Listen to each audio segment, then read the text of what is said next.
নমস্কার। যুক্তি তর্ক সঙ্গে অর্কয় আপনাদের স্বাগত। আপনাদের সঙ্গে আমি অর্কপ্রভ সরকার। মাননীয় মুখ্যমন্ত্রীর লন্ডন সফর, সেখানে বিনিয়োগ আসবে, আমরা সবাই আশাবাদী। তিনি কেলক কলেজে বক্তব্য রাখবেন, আমাদের শুভকামনা রইল। প্রধান বিরোধী দল ঝাঁপিয়ে পড়েছে এবং এবার নির্বাচনে তাদের একটাই এজেন্ডা, হিন্দু খতরে মে হ্যায়। পশ্চিমবঙ্গে হিন্দু বিপন্ন, হিন্দুরা নিজ ভূমি পরবাসী। শ্যামাপ্রসাদ মুখোপাধ্যায় পশ্চিমবঙ্গের কনসেপ্টটাই এনেছিলেন বাঙালি হিন্দুদের জন্য। সেই পশ্চিমবঙ্গে বাঙালি হিন্দু অস্তিত্বের সংকটে ভুগছে। এই ন্যারেটিভ বিজেপি এবার মানুষের সামনে নিয়ে যাচ্ছে। তাতে কিছুটা কারেন্সি তারা পেয়েছে, এ নিয়ে কোনো সন্দেহ নেই। বিজেপির হিসাব, বাংলাদেশের হিন্দু নিধন যজ্ঞের অভিঘাত পশ্চিমবঙ্গেও পড়বে এবং তার সুফল তারা ভোট বাক্সে পাবে। আরো অন্তত 5 থেকে 6% হিন্দুরা বিজেপির পক্ষে ভোট দেবে, অর্থাৎ হিন্দু ভোটের কনসলিডেশন 60%-এর কাছাকাছি যাবে। সেটা হলে বিজেপি তৃণমূলের খালের কাছে নিঃশ্বাস ফেলবে। মুসলমান ভোট নিয়ে বিজেপি আর ভাবিতই নয়, তারা জানে মুসলমান ভোট তারা পাবে না। মুসলমানদের যে সামান্য অংশ বিজেপিকে ভোট দেবে, তারা ন্যাশনাল মেইনস্ট্রিমের সঙ্গে যুক্ত হতে চায়।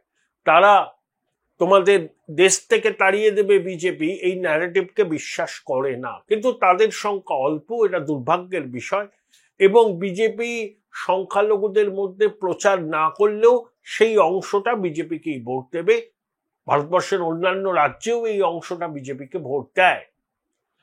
এখন প্রশ্ন হলো, অনেকে তো বিজেপির অবিচুয়ারি লিখে ফেলেছিলেন যে বিজেপি কিছু করতে পারবে না ইত্যাদি ইত্যাদি। দেখুন, বিজেপির সাংগঠনিক দুর্বলতা আছে, কিন্তু অতীতে যতটা সাংগঠনিক দুর্বলতা ছিল, বর্তমানে সেই দুর্বলতা অনেকটা কাটিয়েছে, কিন্তু এখনো মাইলস টু গো। 43টা সাংগঠনিক জেলার মধ্যে 25টা সাংগঠনিক জেলায় সভাপতি নির্বাচিত হয়েছেন। তাহলে নতুন সভাপতি নির্বাচনের ক্ষেত্রে বিজেপির যে অভ্যন্তরীণ নিয়ম, সেই নিয়ম কিন্তু পশ্চিমবঙ্গ ফুলফিল করেছে। তাহলে নতুন সভাপতির নাম এখনো কেন ঘোষণা করা হচ্ছে না? এক একটা করে দিন পেরিয়ে যাচ্ছে। প্রথমে শোনা গেছিল জানুয়ারি, তারপরে ফেব্রুয়ারি, তারপরে মার্চও শেষ হয়ে গেল, শোনা গেছিল দোলের পরে। তাহলে কবে হবে? Hold your breath. নতুন সভাপতি বিজেপির কেউ আদৌ হবে কি, নাকি সুকান্ত বাবুই 2026-এর বিধানসভা নির্বাচনের পর্যন্ত কাজ চালিয়ে যাবে? এটাই তো প্রশ্ন। আমার কাছে যা খবর, 2026-এর বিধানসভা নির্বাচনের আগে বিজেপি কোনো সভাপতি হিসাবে কাউকে নিয়োগ করছে না এই রাজ্যে।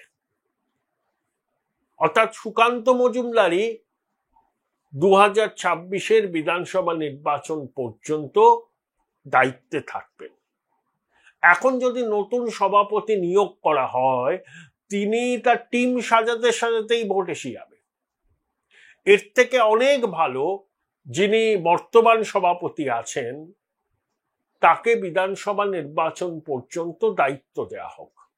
এখন এক ব্যক্তি দুটো পদে থাকেন কি করে? জেপি নাড্ডা তো আছেন, কেন্দ্রীয় মন্ত্রী, এখনো সভাপতি। বিজেপি সর্বভারতীয় সভাপতির নাম তো ঘোষণা করেনি। অখিল ভারতীয় প্রতিনিধি সভা RSS এর, তাতে অনেকে আশা করেছিলেন নতুন সভাপতির নাম ঘোষণা হবে, হয়নি। মোদীজি সম্ভবত মার্চ মাসের শেষে নাগপুরে যাচ্ছেন, RSS এর সদর দপ্তরে যাবেন, মোহন ভাগবতের সঙ্গে বৈঠক হবে, তারপরে হয়তো নাম ঠিক হতে পারে। কিন্তু নাড্ডা সাহেব এখনো কিন্তু দায়িত্ব পালন করছেন, তিনি একধারে আবার কেন্দ্রীয় মন্ত্রী। তাহলে সুকান্ত বাবু না করার কি আছে? তিনি কেন্দ্রীয় প্রতিমন্ত্রী এবং এখন রাজ্য সভাপতি। তিনি আর বছর খানেক পরেই তো নির্বাচন, তা এই সময়টুকু তিনি দায়িত্ব পালন করবেন। এবং দিল্লিতে বিজেপির শীর্ষ নেতারা শুভেন্দু অধিকারী, সুকান্ত মজুমদার সবাইকে বলে দিয়েছেন যে দিলীপ বাবুকে গুরুত্ব দিয়ে কাজে লাগাতে হবে। এবং দিলীপ বাবু আসরে নেমে স্বভাবসিদ্ধ ভঙ্গিতে আক্রমণাত্মক অবস্থান নিয়েছেন। শুভেন্দু বাবু, সুকান্ত বাবু কিন্তু দিলীপ বাবুর অবস্থানকে সমর্থন করেছেন। অর্থাৎ কেন্দ্রীয় নেতৃত্বের স্পষ্ট নির্দেশ, এখন আর ডিভাইডেড হাউস থাকলে চলবে না, একসঙ্গে কাজ করতে হবে। দিলীপ বাবু রাজ্য বিজেপির সফলতম সভাপতি, তার অভিজ্ঞতাকে কাজে লাগাতে হবে। সুকান্ত বাবু, শুভেন্দু বাবু আর দিলীপ বাবু এই ত্রয়ী কাজ করবেন। এবং সংঘ পরিষ্কার জানিয়ে দিয়েছে বোঝাপড়া তালমিলের মাধ্যমে এগোতে হবে। তাহলে সুকান্ত বাবুর পরে একজন তো সভাপতি হবেন, কে? আমার ধারণা সুকান্ত বাবুর ঘনিষ্ঠ, শুভেন্দু বাবুর সঙ্গেও তার সম্পর্ক ভালো, পুরুলিয়ার সাংসদ, দুবারের সাংসদ জ্যোতির্ময় সিং মাহাতো। তিনি সভাপতি হওয়ার দৌড়ে সবার আগে আছেন। বয়সে নবীন, ভাবমূর্তিও স্বচ্ছ, পুরুলিয়া থেকে দুবার জিতে এসছেন। এই ধরনের একটা ফেস বিজেপি খুঁজছে এবং সুকান্ত বাবুর ভোট জ্যোতির্ময় সিং মাহাতোর দিকেই যাবে। যেমন দিলীপ বাবুর পরবর্তী কে সভাপতি হবেন সেটা সুকান্ত মজুমদারের নাম কিন্তু দিলীপ ঘোষ বলেছিলেন। তারপর দিলীপ বাবু সুকান্ত বাবুর সম্পর্কের শীতলতা আসে, সেটা আলাদা কথা, কিন্তু জ্যোতির্ময় সিং মাহাতোর নাম সুকান্ত বাবু সম্ভবত প্রস্তাব করেছেন। কিন্তু এই মুহূর্তে নতুন সভাপতি হিসাবে বিজেপি কাউকে নিয়োগ দিচ্ছে না। কারণটা খুব সহজ, সময় নেই। নতুন সভাপতির কে সময় দিতে হয় নিজের টিম তৈরি করার জন্য। সেই টিম তৈরি করলে যারা বাদ যান তারা অসন্তুষ্ট হন, ক্ষোভ আসে, ক্ষোভ রাস্তায় নেমে পড়ে। হাতে গোনা কয়টা দিন বাকি, তৃণমূল যেভাবে নির্বাচনী কাজে ঝাঁপিয়ে পড়েছে, বিজেপি অলরেডি লেট স্টার্টার, তবে তারাও এবার মোমেন্টাম বাড়িয়েছে।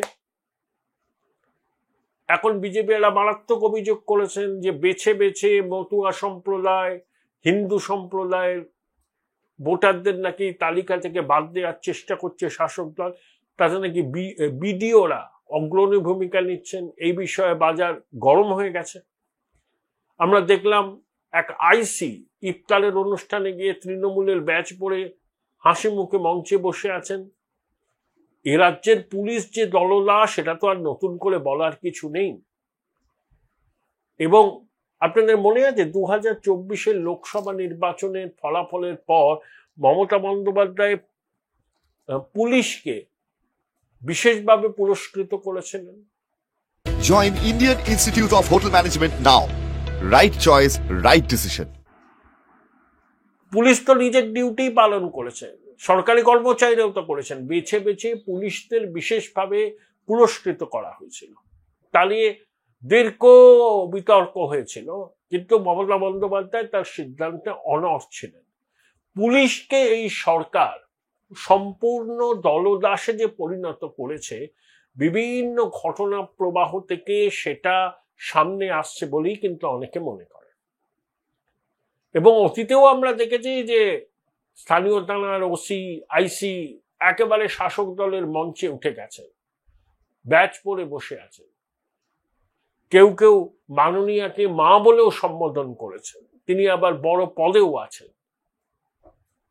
তো পুলিশের এই ভূমিকা আমরা জানি, যেখানে পুলিশের প্রশাসনের সিজালের পত্নীর মতো সব সন্দেহের ঊর্ধ্বে থাকা উচিত সুষ্ঠু অবাধ নির্বাচনের স্বার্থে, সেখানে পুলিশের এই ভূমিকা, প্রশাসনের একটা অংশের ভূমিকা সুষ্ঠু অবাধ ভোট নিয়ে মানুষের মনে যদি প্রশ্ন তৈরি করে, সেটাকে একেবারে উড়িয়ে দেওয়ার তো কোনো মানে হয় না।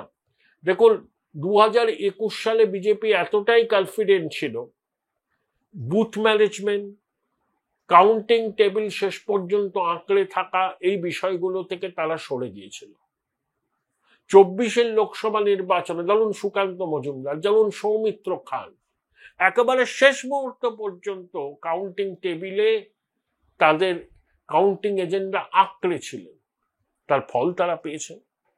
বহু আসনে রাজর্থিন মেজরিটিতে ফলাফল নির্ধারিত হবে এবং 26-এও হবে। তাহলে বিজেপিকে সেই বিষয়টাকে কিন্তু উদ্যোগ নিতে হবে। বুথ লেভেলে ম্যানেজমেন্ট, কাউন্টিং টেবিলে ম্যানেজমেন্ট, যাতে বিজেপির পোলিং এজেন্ট, কাউন্টিং এজেন্টরা প্রলোভনের মুখে নতি স্বীকার না করে, তাহলে যেন বিক্রি না হয়ে যায়। That has to B ensure. সভাপতি কে হলো, সুকান্ত বাবুই চালিয়ে যাচ্ছেন, এই বিষয়টা কিন্তু খুব একটা বড় কথা নয়। আসল কথা হলো বিজেপিকে যদি সাফল্য পেতে হয় তাহলে এই মাইক্রো লেভেলে ম্যানেজমেন্টকে গুরুত্ব দিতে হবে। ভোটার তালিকা চেক করা, ভোটের দিন নিজের ভোটারদের বুথে নিয়ে যাওয়া এবং গণনার দিন গণনা কেন্দ্র না ছাড়া, যেটা তৃণমূল বৈজ্ঞানিকভাবে করে, বিজেপিকেও সেটা করতে হবে। কারণ 2024-এর বহু আসনের ফলাফল খুব অল্প ভোটে হবে। 21-এও হয়েছিল। বিজেপি যদি এই বিষয়গুলো নজর দিত তাহলে 77-এ তারা থেমে থাকতো না, তারা 110-15টা আসন পেত। এবারে পরিস্থিতি তো অন্য। অতীতের ভুল তো বিজেপি নিশ্চয়ই শুধরে নিয়েছে এবং তারা, এটাকেও আমি বলি বাস্তবসম্মত সিদ্ধান্ত, যে মুসলমান ভোট তারা পাবে না তা নিয়ে সময়ও তারা নষ্ট করছে না। তারা হিন্দু ভোটের কনসলিডেশন চাইছে। তাই আগামী কয়েক মাস রাজ্য রাজনীতি উত্তপ্ত হয়ে উঠবে এবং আমার যা ধারণা এবং যেটুকু খবর আমি পেয়েছি, হতে পারে আই মে বি রং, নতুন রাজ্য সভাপতি এই মুহূর্তে হচ্ছে না। যিনি হবেন তিনি কার্যভার সামলাবেন 2024-এর বিধানসভা নির্বাচনের ফলাফল বেরিয়ে যাওয়ার পর। ততদিন সুকান্ত মজুমদারই দায়িত্ব সামলাবেন। তিনি মন্ত্রীও থাকবেন এবং দায়িত্বও সামলাবেন। যেভাবে জেপি নাড্ডা 8-9 মাস হয়ে গেল তার মেয়াদ শেষ হওয়ার পরে, তিনি তো আছেন সভাপতি। যেমন দিলীপ বাবু 19-এর পরে 20 সালে তো দিলীপ বাবুর মেয়াদ শেষ হয়ে যাওয়ার কথা, কিন্তু তিনিও 2021-এর বিধানসভা নির্বাচন পর্যন্ত দায়িত্বে ছিলেন। এবারও সেরকম হওয়ার সম্ভাবনাই বেশি। সুকান্ত মজুমদারই 2026-এর বিধানসভা নির্বাচন পর্যন্ত রাজ্য বিজেপির সভাপতির দায়িত্ব সামলাবেন। ফলাফল বেরিয়ে যাওয়ার পর নতুন সভাপতি দায়িত্ব নেবেন। সেই দৌড়ে এখনো পর্যন্ত এগিয়ে আছেন পুরুলিয়ার দুবারের সাংসদ জ্যোতির্ময় সিং বাহাদুর।